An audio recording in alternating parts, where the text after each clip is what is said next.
ജില്ലയിലെ നഗരങ്ങളും പാതയോരങ്ങളും സൗന്ദര്യവൽക്കരിക്കുന്നതിന് ജില്ലാ ഭരണകൂടം നടപ്പിലാക്കുന്ന പദ്ധതിയുടെ ഭാഗമായി എല്ലാ നഗരസഭകളിലും എംഎൽഎമാരുടെ നേതൃത്വത്തിൽ ജനപ്രതിനിധികളുടെയും ഉദ്യോഗസ്ഥരുടെയും യോഗം വിളിച്ചു ചേർക്കാൻ സഹകരണ തുറമുഖ ദേവസ്വം വകുപ്പ് മന്ത്രി വി.എൻ. വാസവൻ നിർദ്ദേശിച്ചു. നഗര സൗന്ദര്യവൽക്കരണവുമായി ബന്ധപ്പെട്ട് കളക്ടറേറ്റിൽ ചേർന്ന യോഗത്തിൽ സംസാരിക്കുകയായിരുന്നു മന്ത്രി. ജില്ലയുടെ സാമൂഹിക സാംസ്കാരിക നിലവാരം ഉയർത്തുന്നതിനുതകുന്ന പദ്ധതിയാണ് ജില്ലാ ഭരണകൂടം തയ്യാറാക്കിയിരിക്കുന്നത്.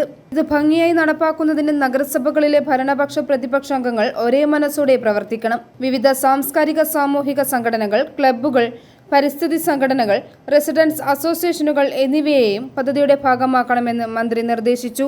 പാതയോരങ്ങളുടെയും പുഴയോരങ്ങളുടെയും ശുചീകരണം, സൗന്ദര്യവൽക്കരണം, പരിപാലനം എന്നിങ്ങനെ 3 തലങ്ങളിൽ ആസൂത്രണം ചെയ്തു വേണം പദ്ധതി നടപ്പാക്കാനെന്ന് അഡ്വക്കേറ്റ് സെബാസ്റ്റ്യൻ കുളത്തുങ്കൽ എം.എൽ.എ. അഭിപ്രായപ്പെട്ടു. ഗതാഗത സൗകര്യത്തെ ബാധിക്കാത്ത വിധത്തിൽ വേണം പദ്ധതി നടപ്പിലാക്കേണ്ടതെന്നും എല്ലാ പിന്തുണയും പദ്ധതി നടത്തിപ്പിന് നൽകുമെന്നും മാണി സി കാപ്പൻ എം.എൽ.എ. പറഞ്ഞു.